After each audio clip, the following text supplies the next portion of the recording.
Hello guys, आज मेरा birthday है और हम लोग मेरा सरप्राइज़ लेने जा रहे हैं। पता नहीं कहाँ क्या है मेरा सरप्राइज़। और अब हम लोग पता नहीं क्या है। और हम लोग कार के शोरूम से आ चुके हैं। पता नहीं क्या है। ओ भाई, मुझे कार के पकड़ चलाने वाली तो मैं हूँ नहीं। और मेरा बर्थडे है तो यहाँ पे केक भी है। यहाँ पे मैं केक काट रही हूँ।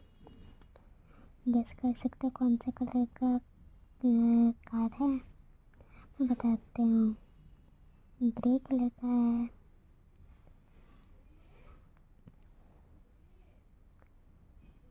अब सब लोग हैं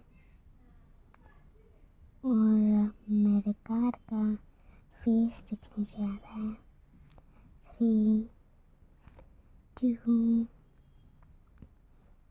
एंड 1। ये रहा मेरा कार।